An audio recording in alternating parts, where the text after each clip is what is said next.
सुनिए सुनिए, आप मेरी 100 रुपए की मदद कर सकती है। देखिए मेरे पास 1 रुपया भी नहीं पड़ा है और मुझे 100 रुपए की सख्त जरूरत है। प्लीज मेरी मदद कर दीजिए, मना मत करिएगा। देखिए मैं तो आपको जानती भी नहीं हूँ, तो भला 100 रुपए मैं आपको कैसे दे दूँ? देखिए किसी की मदद करने के लिए जान या पहचान की जरूरत नहीं होती, एक सच्चा मन चाहिए होता है मदद करने के लिए। मैं आपको सच बताऊं ना, मैं अभी मीटिंग के लिए काफी लेट हो रहा हूँ और मीटिंग में पहुंचना मेरा बहुत जरूरी है। मेरे सारे पैसे ना चोरी हो गए, बस इसीलिए मैं मदद मांग रहा हूँ। प्लीज मैं आपसे हाथ जोड़कर विनती कर रहा हूँ, मेरी मदद कर दीजिए। अरे आप तो दिखने में भी अच्छे खासे घर के लग रहे हैं और आपके पास 100 रुपए नहीं है। देखिए ठीक ठाक घर से हूँ, तभी तो कोई मेरा पागल बनाकर मेरे सारे पैसे चोरी कर गए। अगर मेरे पास पैसे होते ना तो मैं क्यों आता आपसे 100 रुपए की मदद लेने। चाहता तो मैं ज्यादा भी पैसे मांग सकता था, लेकिन सिर्फ 100 रुपए चाहिए। मीटिंग के लिए बहुत लेट हो रहा है और वहाँ पहुँचना मेरा बहुत जरूरी है। प्लीज। जी मेरे पास ना 100 ही रुपए हैं, इससे ज्यादा पैसे मेरे पास है नहीं, तो आप इसको रख लीजिए। बहुत बहुत धन्यवाद आपका। मैं आपके पैसे ना ये जल्द ही लौटा दूंगा, आप फिक्र मत करिएगा। अगर आपके पास हो तो ही देना, वरना कोई बात नहीं। शुक्रिया आपका। अभी ना मीटिंग के लिए काफी लेट हो रहा हूँ, अब फिर कभी आकर तसल्ली से मैं आपसे बात करूँ। मेरे पास 100 ही रुपए थे, दिन भर के दिहाड़ी के, अब वो भी ये साहब लेके चले गए। घर में राशन पानी कुछ भी नहीं है, कैसे खाना बनेगा? हे भगवान, क्या करूँ, कुछ समझ में नहीं आ रहा है। चले बहन। भैया एक बात नहीं समझ में आई, हम इतने अमीर हैं, इनफैक्ट हमने अभी कुछ दिन पहले एक कंपनी में इन्वेस्ट भी किया है और आपने एक कंपनी भी खरीदी है, तो मुझे समझ में नहीं आया आपने इस औरत से 100 रुपए क्यों लिए? उसकी मदद करने के लिए। मदद करने के लिए?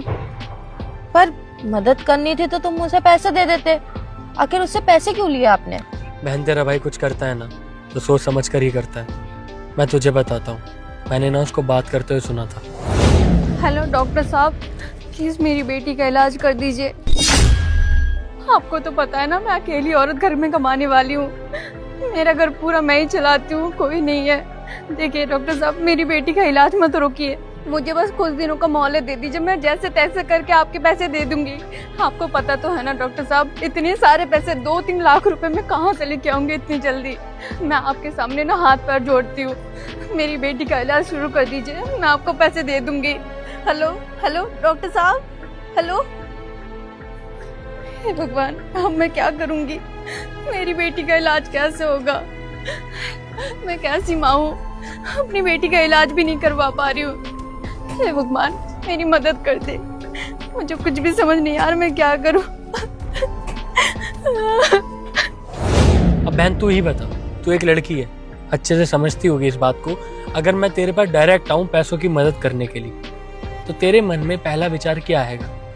गलत ही ख्याल आएंगे ना मन में कि सामने वाला पैसे देकर मेरा फायदा उठाना चाहता है। बहन आजकल का जमाना ना काफी खराब है, लोग एक दूसरे से ना बिना मतलब के कभी बात नहीं करते।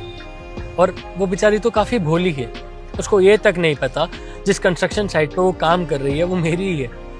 वो तो मुझे पहचानने से भी इनकार कर रही थी, तो बस मुझे जल्दबाजी में जो समझ आया मैंने वो किया। अभी मैंने इससे ना 100 रुपए लिए, थोड़ी देर बाद जाकर मैं इसको ज्यादा पैसे दे दूंगा और ये अपनी बेटी का इलाज अच्छे से करवा पाएगी। और जब मैं इसको पैसे दूंगा ना, तब ये मेरी मदद को मना नहीं कर पाएगी। क्यों? क्योंकि इसने भी पहले मेरी मदद करके मेरे ऊपर एहसान किया था। तो बस हाथ को हाथ होता है बहन। अब तू ही बता बहन, मैंने गलत किया है सही? नहीं भैया, आपने बिल्कुल सही किया, मैं आपकी जगह होती मैं भी यही करती।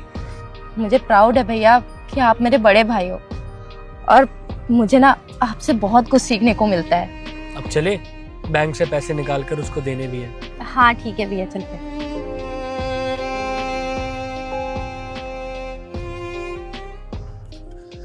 दीदी सुनिए। अरे भैया आप? चाहिए आपके पैसे?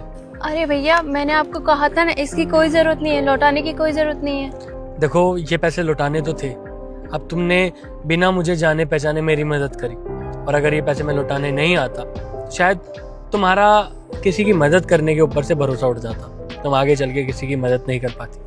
तो ये तो मुझे लौटाने आना ही था। मैं नहीं चाहता कि तुम्हारा जो रवैया है किसी की मदद करने के प्रति वो कभी बदले, तो बस इसीलिए ये पैसे लौटाने आया हूँ, रख लो।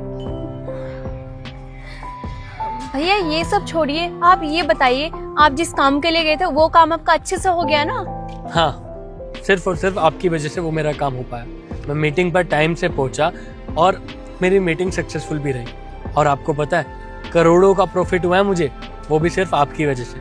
अगर आप सही समय पर मेरी मदद नहीं करती ना तो मैं शायद टाइम पर मीटिंग पर नहीं पहुंच पाता और जो डील मैं करके आया हूँ वो कैंसिल हो जाती।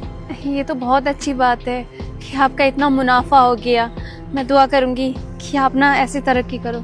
तो बस इसीलिए आपके लिए एक छोटा सा तोहफा लाया हूँ, लीजिए। ये क्या है साहब? देखिए, हम इसको नहीं रख सकते। देखिए आपने मेरी मदद करी है, प्लीज इस तोहफे के लिए मना मत करिएगा। देखिए मैं आपको बहन कह रहा हूँ तो एक भाई के नाते ये तोहफा रख लीजिए। भैया, इसमें कोई महंगा तोहफा तो नहीं है ना?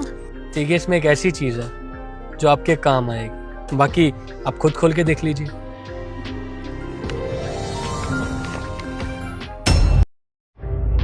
इतने सारे पैसे मैं इनको नहीं रख सकती साहब, बहुत ज्यादा पैसे हैं। क्यों, बेटी का इलाज नहीं करवाना है? अब आपको कैसे पता? मैंने तुम्हें बात करते हुए सुना था, बस इसीलिए। तुमने मेरी मदद करी और वैसे ही मैं तुम्हारी मदद कर रहा हूँ, तो इसमें एहसान वाली कोई बात आती ही नहीं। साहब, लेकिन इतने सारे पैसे हम आपको लौटाएंगे कैसे?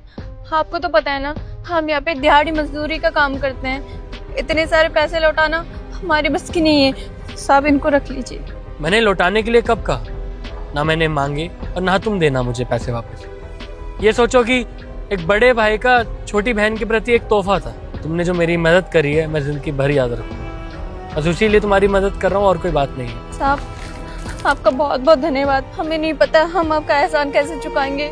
आपको नहीं पता हम कितने परेशान थे। हमारी बेटी बीमार है, हॉस्पिटल वाले उसका इलाज नहीं कर रहे थे, कह रहे थे पहले पैसे लेके आओ उसके बाद उसका इलाज करेंगे। अब हम हमारी बेटी का इलाज कर पाएंगे। साहब, आपका बहुत बहुत धन्यवाद। आप हमारे जीवन में ना फरिश्ता बन के आए हो। आपने हमारे ऊपर इतना बड़ा एहसान किया। एहसान कभी भी ना इंसान नहीं करता, एहसान तो ऊपर वाला करता है। अगर ये किसी का एहसान चुकाना है तो वो ऊपर वाले का। और ये शायद तुम्हारे अच्छे कर्म हैं जो तुम्हारे पास लौट कर आ रहे हैं। तुम जैसे भले लोग ना आजकल के ज़माने में बहुत कम होते हैं। मैं आया, तुमने मेरी मदद कर दी, तुम मुझे जानती तक नहीं थी और शायद तुम्हारे पास वो कुल मिला के 100 रुपये ही थे जो तुमने मुझे दे दी। तुमने एक बार भी नहीं सोचा मेरी मदद करने से पहले। तो बस ये पैसे तुम्हारी बेटी के इलाज के लिए।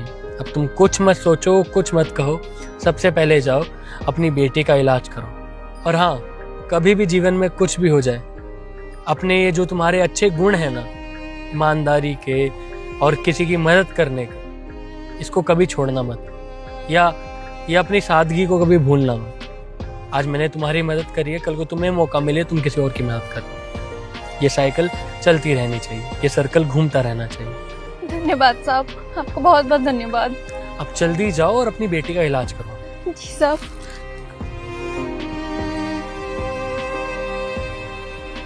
बेटा, अगर तुझे ये वीडियो अच्छा लगा हो तो वीडियो को एक लाइक करके इस चैनल को सब्सक्राइब कर लेना। और हाँ, अगर मुझ में विश्वास रखते हो तो जाते जाते कमेंट में जय श्री राम लिखना मत भूलना।